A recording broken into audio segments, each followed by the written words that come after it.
Assalamualaikum warahmatullahi wabarakatuh. Perkenalkan, kami dari kelompok 12 yang beranggotakan saya sendiri Siti Nurfaidah, yang kedua ada Vito Mandani Mohiram, dan ada Vicky Febri Kusnata.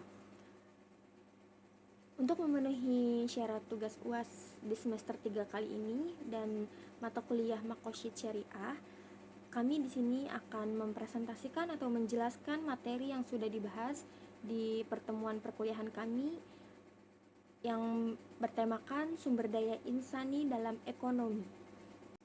Yang pertama ada latar belakang.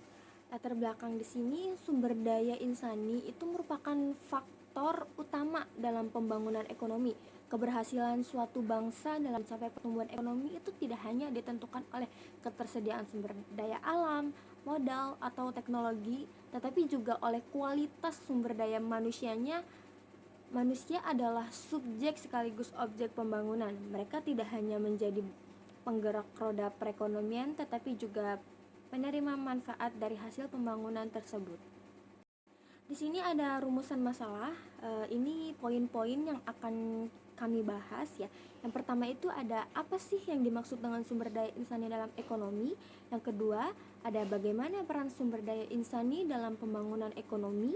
Yang ketiga ada faktor-faktor apa saja sih yang mempengaruhi kualitas sumber daya insani. Yang keempat ada bagaimana strategi peningkatan sumber daya insani dalam perekonomian modern. Kali ini saya akan menjelaskan pengertian sumber daya insani. Apa sih pengertian sumber daya insani itu? Pengertian ini adalah potensi manusia yang dimiliki oleh individu atau kelompok untuk digunakan dalam aktivitas ekonomi dan pembangunan. Dalam literatur ekonomi, sering digunakan istilah human capital yang berarti kemampuan, keterampilan, dan pengetahuan, serta kesehatan yang dimiliki oleh seseorang untuk menciptakan nilai tambah. Menurut teori dari modal manusia yang dikemukakan oleh Theodore Westcott dan Gary S. Becker, investasi pada sumber daya manusia itu seperti pendidikan, pelatihan, dan kesehatan akan meningkatkan produktivitas serta kesejahteraan masyarakat. Dan materi selanjutnya akan dijelaskan oleh teman saya. Oke, baik. Saya Vicky ingin menjelaskan slide berikutnya, yaitu peran sumber daya insani dalam perekonomian. Sumber daya manusia atau SDM adalah salah satu faktor yang sangat penting, bahkan tidak dapat dilepaskan dari sebuah organisasi, baik institusi maupun perusahaan. Pada dasarnya, sumber daya manusia berupa manusia yang dipekerjakan di sebuah organisasi sebagai perencanaan dan pelaksanaan sebagai penggerak untuk mencapai tujuan organisasi ini. Berangkat dari itu, maka sangat pentinglah SDM dimaksud untuk diutamakan diperhatikan pengelolaannya dengan baik untuk ketersediaan maupun kompensasinya atau kemampuannya. Oke, yang slide berikutnya itu ada di faktor-faktor yang mempengaruhi sumber daya insani, yaitu ada lingkungan eksternal. Dalam faktor lingkungan sulit untuk diketahui dalam jangka pendek, terkadang tidak mungkin dapat diperkirakan dalam jangka waktu yang panjang. Keputusan dalam organisasi. Berbagai macam kebutuhan pokok pada organisasi dapat mempengaruhi permintaan sumber daya manusia atau insani. Faktor-faktor persediaan pada karyawan.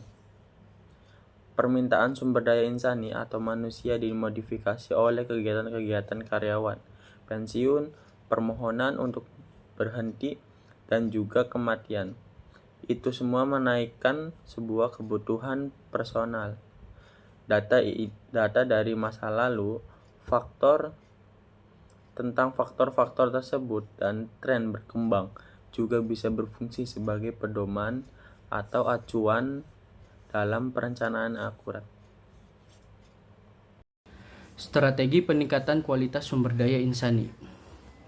Peningkatan mutu pendidikan, mengembangkan kurikulum berbasis keterampilan, teknologi, dan kewirausahaan. Pelatihan dan pengembangan kompetensi, program upskilling dan reskilling sesuai kebutuhan pasar kerja. Peningkatan kesehatan dan kesejahteraan, penyediaan fasilitas kesehatan yang terjangkau serta jaminan sosial. Penguatan etos kerja dan moralitas, penanaman nilai integritas kerja keras dan profesionalisme. Pemanfaatan teknologi digital, mendorong literasi digital dan pemanfaatan teknologi informasi untuk efisiensi kerja.